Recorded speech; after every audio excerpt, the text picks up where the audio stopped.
This is Wrestling with Wrestling's Past and Present. I'm Tim Kurt. And I'm Roland Fulis. And today we have another Royal Rumble episode for you. We're going to take a look at the first ever Royal Rumble, which took place in 1988. And we will also give you our predictions for the upcoming Royal Rumble, which takes place tomorrow. Yeah, we figured, the big four pay-per-views. You have WrestleMania, you have Survivor Series, you have SummerSlam, and you have Royal Rumble. So we figured it's also the start of the road to WrestleMania, so why not give you guys a couple episodes on one of the premier pay-per-views in the WWE/F. Absolutely. So let's get started here. Royal Rumble 1988. First to note that this was not actually a pay-per-view. This was a television special. Yeah, they had it on USA, I believe, right? Is that the channel they said they had it on? I believe that's correct. Which, it's interesting to think that they would have a pay-per-view type format show on network television. Mm-hmm. It's funny to think, AEW did something similar to that when they first started up having it on the Bleacher Report, the app and stuff like that. So it's a refreshing thing to look back at and realize they weren't trying to, pay 30, 50, whatever it is, but they actually gave a pay-per-view away, essentially. Absolutely. And this took place in Canada at the Cops Coliseum. All right, so let's get started here. There was only 4 matches on the show. Again, back in this era, the pay-per-views or the television specials, they didn't have a whole lot of matches going on. So our first match was Ricky Steamboat defeating Rick Rude by disqualification. This match went just under 18 minutes. This match was a great way to start the show. It was a very good match. 2 really good workers. I think Rick Rude's a little underrated for what he could do in the ring. Even back then, I don't think. I mean, he had the look, but I don't think people realized what a good worker he actually was. And Steamboat is legendary for what he can do. I mean, he's probably still wrestling right now somewhere. Absolutely, yeah. No, I think he does. He might still wrestle. He might have a show right. Yeah, he might have a show right now. He's doing. Absolutely. So who knows? But yeah, he's a great entertainer too. And like I said, I feel like Rick Rude didn't quite get the fair look for the entertainer that he was in the ring. Besides the look that he had, but he could go. Yeah, absolutely. I thought this was a great opening match. The wrestling was really solid. Yeah, and two good workers kicking off a pay-per-view, kicking off a special is exactly what you want in an opening match. Yeah, and I like the way it ended. Steamboat was coming off the top rope, and Rick Rude pulled the referee in the way, so there was a typical ref bump. And as the match progressed a little bit further along, the referee came to, and Rick Rude had Steamboat on his shoulder in a submission move, and the referee called for the bell, and Rick Rude thought he'd won the match. So he just leaves the ring as, the winner walking down the aisle, and then they announce that, no, they disqualified him for putting the ref in harm's way, which is kind of cool, really. Yeah. No, I thought it was definitely a creative finish there. All right, next up you have the Jumping Bomb Angels. I'm not even going to try to pronounce their names. Well, on the pay-per-view, they referred to them as Jumping Bomb Angel Red and Jumping Bomb Angel Pink, because that's what they were wearing. So if they're not going to announce their names, we're not going to try it either. They defeated the Glamour Girls, which are Judy Martin and Leilani Kai. They're managed by Jimmy Hart in this match. This was a 2 out of 3 falls match for the Women's Tag Team Championship. The Glamour Girls would pick up the first fall, and then the Jumping Bomb Angels would tie it up. And it was kind of nice, too, where they had like a break in the middle between the falls, like they went to commercial. Which, I mean, when we watch it back on the network, the commercials aren't there, but it's kind of cool that, like, nowadays, I feel like the 2 out of 3 falls matches are kind of like, oh, give them a minute, splash some water in his face and go. It was kind of neat how it made it feel like it was a different match. Yeah. So the falls meant something versus just, we need to pick up 2 falls. It made it seem like they were different matches, which was kind of neat. And, and we mentioned this, too, in our very first episode. I didn't realize that back in this era they had a women's tag team championship. Yes. They recently, when WWE announced that they were coming up with the women's tag team title, was a big deal. Another step in the women's evolution, but it is something that they did have previously, which is something that I did not take into consideration. Well, and it's funny to think that they didn't really even acknowledge it either. When they invented they came out with the women's tag team championship. They didn't even really go back to any heritage of it. So any of the younger fans, such as us, didn't really realize they were there because they weren't really a premier thing either. It was kind of like, it felt like this match was a filler match, but it actually wasn't that bad. It was actually a decent match. Yeah.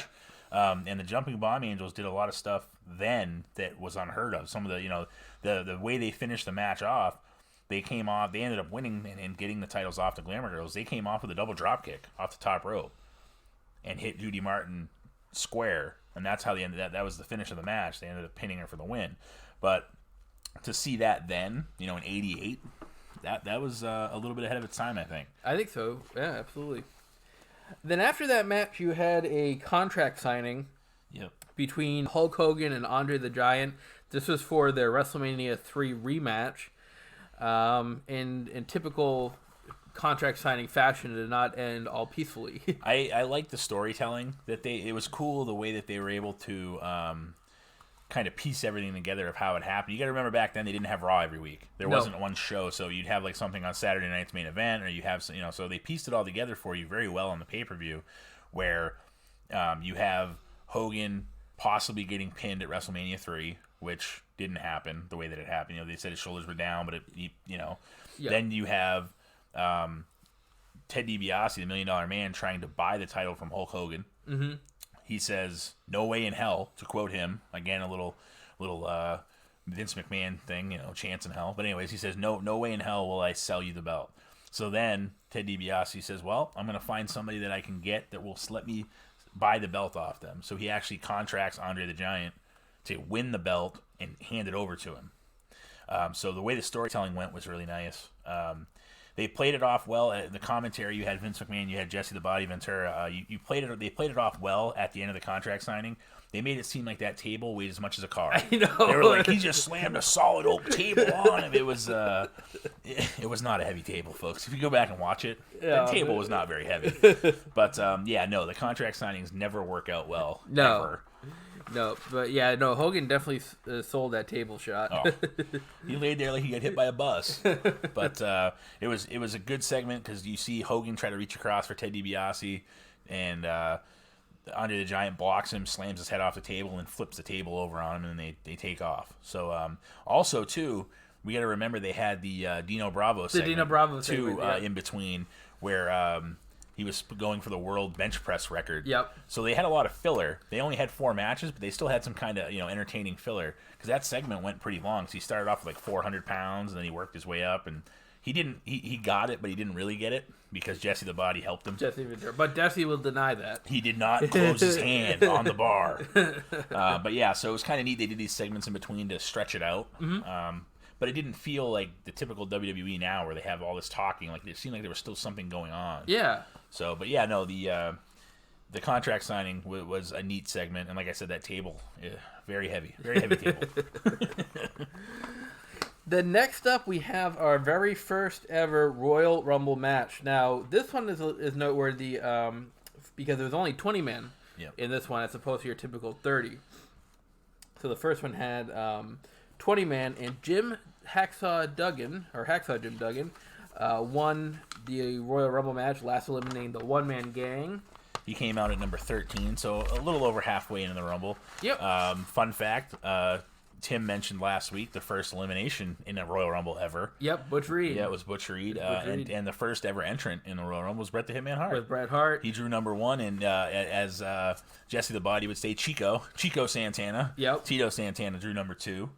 Those are 2 really underrated workers, I think, especially Tito. I mean, I know people love Bret Hart, but I think Tito, for what he could do when he became El Matador and stuff after that, he really goes. So I don't think there was a better way to start that match than the 2 guys. You look at who was in it, there was no better way to start it than those 2 guys. And it was interesting, too, like Tim said, where it was 20 men, there was a 2-minute interval. So it didn't seem like they were right on top of each other either. You could get some storyline going, some double teaming and stuff once people came in the match. Yeah. Some other names involved. You had Jim Neidhart, Jake the Snake Roberts, Harley Race was in there, Dangerous Danny Davis, Don Morocco, Hillbilly Jim, Nikolai Volkov. The Ultimate Warrior was in this. Yeah, it was interesting that they had some of the names they had in this, and there was no entrances at the time. They just and there was no buzzer. Like the timer just shows up on and it just runs out, and then a guy comes out. It was definitely way different than what it is now, where it's everybody counting down and the buzzer goes off, and then.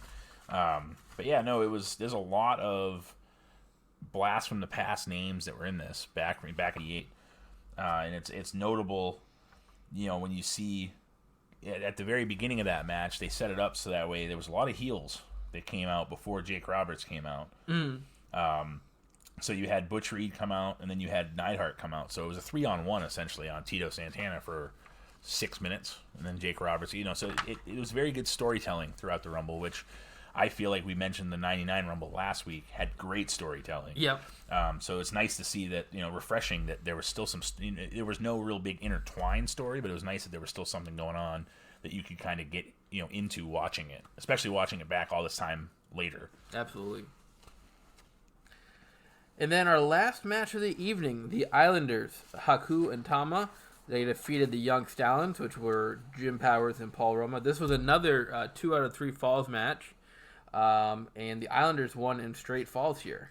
Yeah, it was funny because they actually won the first fall, and one of the Young Stallions had to go back to the locker room. That was Paul Roma, yeah, and I couldn't remember which one it was. Thank you. And when they came back, they came into a Hulk Hogan promo. Yep. So you come back, you're like, is the match over? Like, what happened? Like, oh, we're going back for the match. It was kind of interesting. Like I said, they broke it up really well. But yeah, it was. You could tell they did it for filler. They wanted to stretch it out and make the show a little longer. But like I said, I don't think there was any bad wrestling really on this card. No, I don't think so. The wrestling was very solid, but you had a lot of good workers too. Yes. Yep. Absolutely. Even the Royal Rumble match. I mean, it was fine for what it was. Obviously, you're not going to get a lot of pure wrestling in the Royal Rumble match, but I thought it was. No, and I think they were smart to test this out with a smaller scale, too. I mean, obviously, they're not going to say they're going to do 40 or 50 or whatever men, but 20 guys, 2 minutes apart. The match itself was still under 35 minutes. Yeah. So, I mean, it wasn't a drawn-out, long match. It was it filled good time, and it told a pretty good story for what it was. Absolutely. I would say that, basing... we try to grade stuff. I mean, I would say that what this was, it was, in my opinion, and I know it seems like we're in the 6 to 8 range a lot lately. I would say that this was a higher end, maybe 7.5. Like, it was a pretty good pay-per-view, really. That's exactly what I was thinking. I was going to go with the 7.5. I would definitely, if you have some time, go out and watch this match. It's, definitely interesting to see how they did things back in the late 80s here. And like I said, I think the Steamboat Rick Rude match was the perfect way to start it. Absolutely. There was a lot of high spots in it. It was good pace. It wasn't slow. It was a great... I think it was probably the best match on the card. I know obviously the Rumble match was really good too, but I mean actual matches, I think that was a great way to start it, and it was probably the best match on the card. I absolutely agree with you. Yeah, if you have to watch one match, go out and watch the Ricky Steamboat and Rick Rude match from Royal Rumble 1988. So that's going to do it for the blast from the past section of our podcast for this week. And like we said earlier, we're going to do the Royal Rumble, so it's no more fitting than for us to preview and see how many we can miss. Yes. For this year's Royal Rumble, which takes place tomorrow. Yep. So we have 8 announced matches on the card. Obviously, you have the 2 Royal Rumble matches, the men's and women's Royal Rumble match. Let's wait and cover those at the end. We'll cover those at the end. So let's just start here. We have the Fiend, Bray Wyatt, against Daniel Bryan. This is a strap match. Now, this is not your typical strap match where you have to touch the 4 corners. It's a pinfall or submission match. Yeah, it's a weird wrinkle, and actually Tim and I were talking before we started this that it doesn't make sense. It's weird. I mean, I get Daniel Bryan's playing the thing that Bray Wyatt keeps running away from him and all this, but I don't know. Like, I don't even know. It should still be a good match, and I get that's probably why they don't want to do the 4 corner thing, and they don't want to have a gimmicky. But they had to put a gimmick in it, I guess. I don't know. It's weird. If you don't want to run away, put it in Hell in a Cell. You know what I mean? That's what I was going to say. Yeah. Typically, when they play up that storyline, it's either a cage match or a Hell in a Cell match. So maybe they're trying to do a little something different with the strap match here. But I kind of like the traditional strap match where you have to touch all 4 corners. Right. Well, I think they just didn't want it to be too gimmicky because it wouldn't have made really much sense for them to have to touch all 4 corners. Like it's just I mean, I get it because Daniel Bryan on a couple SmackDowns ago after he finally got when Kane showed up and helped him be the decoy.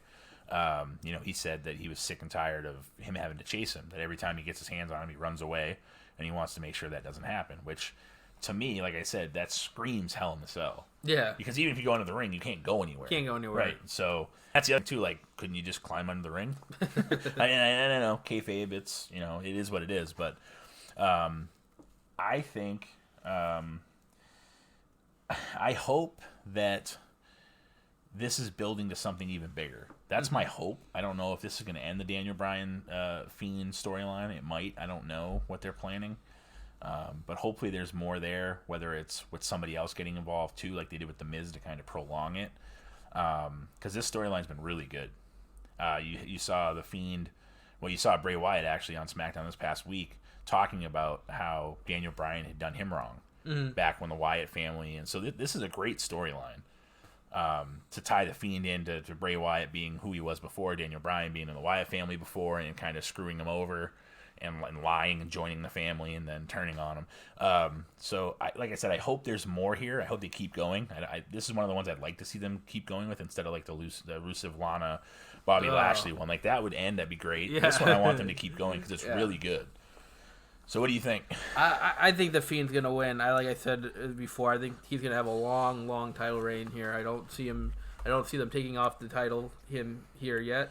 So I'm gonna go with the Fiend, Bray Wyatt. I agree. Like I said, I'm hoping that there's something. I don't know if it's gonna be like a DQ type finish or something. Well, it can't be. Well, neither can a Hell in a Cell match, yeah. but it ended after it stopped. So, I'm hoping there's something if somebody gets involved. I also think the Fiend's gonna win. I don't think it makes any sense to bury that character right now. It's so red hot that you have to keep going with it. So I agree too. All right, and then our next up, we're going to talk about Becky Lynch and Asuka. This is for the Raw Women's title. Storyline here is Asuka is kind of like the person that Becky Lynch has the most trouble against. Her kryptonite. Her kryptonite, yes. Just can't seem to beat her. Well, 1 year ago at the Royal Rumble that we just had, Asuka ended up beating her. Yep. For the SmackDown Women's Championship. Yeah. So they're playing it off as that's the one person she can't beat. She can beat everybody else, but she can't beat Asuka. She's not ready for Asuka. Well, I think she will be ready for Asuka. I'm gonna go with Becky Lynch. I don't see them killing her momentum right now. She's probably one of the hottest things that the company has going for them, and I think she's gonna retain her title. Yeah, and it's an easy way to transition Asuka back to defending the tag titles too. I honestly forget about those titles. It doesn't make any sense to put 2 belts on Asuka. No. It just doesn't. So the storyline's good, don't get me wrong. But yeah, I think Becky Lynch is going to win this one too. And just so you guys know, we didn't do all these predictions with each other. We didn't compare notes. No. So if they're all the same, we're sorry ahead of time. So far, we're 2 for 2. We're 2 for 2. Next up, we have a Falls Count Anywhere match between Roman Reigns and King Corbin. I'm going with Roman Reigns, although I could see some shenanigans happening where Ziggler and Rude get involved and help King Corbin win. Typically, I'm always because Roman Reigns' team beat King Corbin's team on SmackDown, so typically when that happens, they might lose the pay-per-view. But my gut is telling me that Roman Reigns is going to win this match. So I'm going to go with Roman Reigns, although I'll not be surprised if King Corbin wins by some shenanigans. Yeah, this is one of the matches that I think they could honestly go either way with. Yeah. Because in my opinion, I feel like it's Reigns' time to win because they've been prolonging it, and Corbin keeps to seem winning. Keeps to find ways to win. I'm hoping that with the Falls Count Anywhere, it's going to end up being the end of it. But yeah, it's definitely the one that I looked at here that I thought, well, they could have Corbin keep going. It's funny because my wife, Amber, who does our graphics, so thanks, babe, mentioned, she goes, how long is King Corbin going to go with this King gimmick? How much, he was walking backstage on SmackDown wearing just the crown. And it's it's one of those things where, they're prolonging it so I could see them having him win. But, I don't think Vince is going to let Roman keep getting beat over and over and over again. So I also think Roman's going to win this match. Next up, we have Shorty G versus Sheamus. Sheamus kind of returning after a long time on the shelf here. I heard, I don't know if you heard this, but I heard he lost over 40 pounds while he was gone because he looks like he's in great shape. Yeah, he looks in really good shape. Which is what happened when Rusev came back the last time. Yeah. He lost some weight. He came back ripped. But Sheamus, still white as can be. Still looks like a jar of mayonnaise with tights on it. But he looks in probably the best shape of his career, I think. Yeah, absolutely. They're not going to make Sheamus lose here. Sheamus is going to win this match. It wouldn't surprise me if it was a 10-second match. The match at WrestleMania with Daniel Bryan. It would not surprise me if Shorty G gets in there, maybe ducks a kick, and then gets his head taken off, and the match is over. I agree. I hope that's not what they do. It wouldn't surprise me. Depends on how much time they want to use on the whole show. Mm-hmm. This could be one of those quick, boom, the match is over. Sheamus is a killer, and Shorty G gets put back to mid card where he kind of belongs. No offense. I think that they have a lot of good wrestlers that they don't utilize in that mid card that could actually make the United States Championship, the Intercontinental Championship, those titles mean a little bit more. Mm-hmm. So, I mean, and I think Shorty G, no offense to him, he's a great wrestler. He's either a tag team guy or a mid card guy. I don't think he has it, whatever it is, to quote Chris Jericho, it. I don't think he has it to be a main event type level guy. Sheamus clearly does, and he's proven that in the past. So, yeah, I don't see them. They're building Sheamus up as a killer. I don't see them saying, well, Shorty G beat him. He's a killer, but Shorty G got him. But, yeah, I agree with Sheamus on this one, too. All right, and next up we have Bayley versus Lacey Evans. This match is for the SmackDown Women's title. This match, I think, could be one of the best matches on the card. I think the level of talent. I'm actually starting to come around to Lacey Evans a little bit. I think she's actually pretty good in the ring. But I don't see them taking the title off Bayley here just quite yet. I'm gonna go with Bayley winning this match. Ooh, we got a different one. We got a different one finally. I think Lacey Evans is gonna walk away with this. I think that if they hadn't played the storyline of Bayley's buddy Sasha Banks getting injured and being put on the shelf, I would have leaned more towards Bayley. But I think that they're doing this to show that she can take out one of them and she's going to take out the other one. She's, divide and conquer type thing. And they're pushing Lacey Evans pretty hard right now. Absolutely. So that's where I'm going to go. I'm going to say that I think Lacey Evans, it should be a great match. I totally agree. But I think that Lacey Evans is going to win this match. All right, so there you go, folks. How we don't just plan this stuff. It only took us 5 matches to have a different one. Yeah, I know. But all right, and next up we have a United States title match with Andrade versus Humberto Carrillo. This is gonna be a really good match too. Yes. Another one that could be match of the night. I don't see them taking the title off Andrade quite yet, so I'm going to go with Andrade in this one. Yeah, I totally agree with that. I think that, it's tough to see how they view Humberto Carrillo. Mm-hmm. I've heard mixed reviews that McMahon was high on him and now he's not anymore, and they might have given up on him. He has a good look and he's a good performer. It's tough. If he had been maybe, in NXT or on maybe SmackDown, he might have a better place, like the Shorty G type place. Mm-hmm. But he's a good performer, and I get how they tied him in to the storyline with him, Mysterio, and Andrade. But yeah, I don't see them. There's no point in taking it off Ray, putting it on Andrade just to give it to Carrillo. Yeah. So yeah, I totally agree that Andrade is probably going to win this match too. It'd be interesting to see, though, if they do anything with Mysterio, if Mysterio comes and does some sort of interference. Yeah, because, Mysterio made the save on Monday. He made the save for Mysterio, rather, Carrillo did. So, yeah, it'd be interesting if there's some shenanigans that go on, with maybe Zelina Vega or somebody, if Ray does show up and make things interesting. All right, so that leaves us with the 2 Royal Rumble match. I guess we'll talk about the men's. Let's go with the women's one first. You want to go with the women's? Yeah, let's save the men's one for last. All right, we'll go with the women's one then. So we only know, I believe it is 7 confirmed competitors in this match, and they are... Mind you, this match takes place in 28 hours. Yeah, I know. It's taking place tomorrow, and we only know 7 names. So there's 23 names. We have no idea. I mean, we can assume who they're going to have. Some of the people are going to have in there. Yeah. But yeah, we only know 7 confirmed names. Those are, right now, we have Charlotte Flair, Alexa Bliss, Nikki Cross, Sarah Logan, Natalya, Carmella, and Dana Brooke. So those are the ones that are confirmed. Again, I think you're going to see a lot of NXT women in here. I think, it's going to be probably your typical Royal Rumble match. I'm going to go, if I had to pick one, this one was probably the hardest for me to pick. Because, there's so many where you don't know more than half the competitors. It's really hard to make a prediction. Yeah, that's why I said let's do this one first to get it out of the way. Yeah, but I'm going to go with Alexa Bliss here just because she's kind of on her comeback. She's had some injury issues, and she started to, get more time on television now.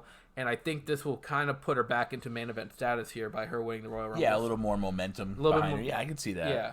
I'm going to go out on a limb, and I'm going to say the last 2 people in this match are going to be Charlotte Flair and Shayna Baszler. Mm-hmm. And I think Shayna Baszler is going to win the Royal Rumble. I think Shayna Baszler is going to win the Rumble and go on to face Becky Lynch at WrestleMania. That's my prediction. Could be totally wrong. She may not even be in the darn match. But that's the limb I'm going out on. Well, worst case scenario, Charlotte wins. Yeah. If Shayna's not in this, and I even noted that on my notes, if Shayna's not in this, I have Charlotte as my winner. So my prediction, where there's only 7 people we know, I'm predicting Shayna Baszler's going to... I think that's why they had her drop the title, the NXT title, recently, maybe. To promote her to the main card. And I think that's what they're going to do. I think they have big plans for her. She's a great worker. Obviously Triple H has a lot of people in NXT he likes to push, and for good reason. I think that they would be dropping the ball if they didn't do it now. It's the perfect time to do it now. She doesn't have a title anymore. She could just come up to the main roster and be, they could build it from now until WrestleMania, her against Becky Lynch. You might be onto something. I like that prediction there. All right, now we have the men's Royal Rumble match. Now we know 27 out of the 30. That's way better. Yes, that's a lot better. So that leaves you room for your typical surprises. Edge is a big one that's rumored to make his comeback at Royal Rumble. That'd be interesting to see if that happens or not. Yeah, I hope it does. Say he does come back. There's still 2 more names that we don't know. Yep. And Tim and I were discussing that earlier, that I hope it's not like the normal guys. I hope Road Dogg. I mean, not that I don't like Road Dogg, but I hope they surprise us. Yeah. I mean, and that's why a lot of people watch the Royal Rumble. They want to be surprised. Mm-hmm. An Edge, if he does come out, I would, the roof would blow off my house if CM Punk was one of those surprise guys. Oh yeah. I would be like, oh, this is great. I'm a big CM Punk mark, so it is what it is. So you have Roman Reigns, Brock Lesnar, who's coming in number 1, who isn't defending the title, which is stupid. I think Paul Heyman says that there's no competition, but yet he can't defend the title in the Rumble. Anyway, so you have Lesnar, AJ Styles, Eric Rowan, Randy Orton, Rey Mysterio, Ricochet, Drew McIntyre, Elias, King Corbin, Ziggler, Otis Tucker, Rusev, Bobby Lashley. Wonder if Lana's going to be out there with Bobby Lashley. I hope. Anyways, Aleister Black, Buddy Murphy, Braun Strowman, Shinsuke Nakamura, the Monday Night Messiah, Kevin Owens, Samoa Joe, Kofi Kingston, Big E, R-Truth, Miz, and Morrison. Those are the 27 names that are confirmed. And then, like we said, there's going to be 3 spots that hopefully they do some nice things with. Hopefully one of them is Edge. But what do you say, Tim? I'm going to go with Drew McIntyre here. I think he's finally going to get that main event push that he needs. I think he's kind of borderline right now. He's not a mid-card guy, but I don't think he's quite to main event level right now. And I think they're going to push him to that main event status. I'm going to go with Drew McIntyre here to win and go on to WrestleMania. We are both going in somewhat the same direction here. I'm hoping that they do that with Aleister Black. Mm-hmm. I'm hoping for Aleister Black to win this. The way they've been putting him over too, same kind of thing as McIntyre. Yeah. I don't think it's gonna that's my sentimental pick. I hope they let Aleister Black win it and do something really good with him.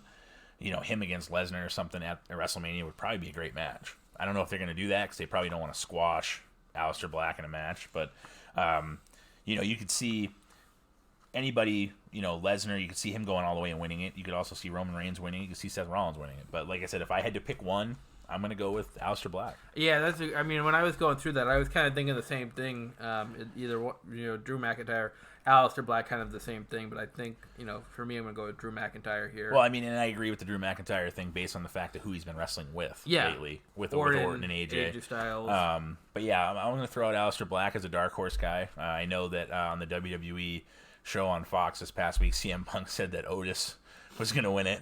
I'm not going that far. No, I'm not going to go with Otis. I like Otis, but I don't think he's going to win. I like Otis a lot. I don't think he's going to win the Royal Rumble. All right, so those are our predictions. So we're going to watch tomorrow and see how we do. Hopefully we, do pretty well. Most of our predictions are kind of similar.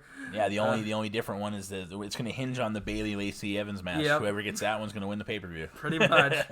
Come on, Bayley. Let's go, Lacey. All right, so that will wrap up our Royal Rumble show. We hope you enjoyed it. Next week, we're going to talk about the Elimination Chamber. We're going to take a look back at the first ever Elimination Chamber pay-per-view. And we're going to take a look at last year's Elimination pay-per-view as well. Yeah, I think it's only fitting where we're on the road to WrestleMania that we come off Royal Rumble, we go right to the Elimination Chamber. Mm-hmm. The first one happened in 2010, and then obviously we'll have last year's. So, yeah, I think that it just makes sense for us to kind of continue on the road to WrestleMania. We'll go with that and see what happens after that. Absolutely. And keep telling your friends about the podcast. Help us grow. We certainly have a lot of fun doing this. We hope you have a lot of fun listening to it. But until next week, I'm Tim Kurt. And I'm Roland Pulis. And this is Wrestling with Wrestling Past and Present.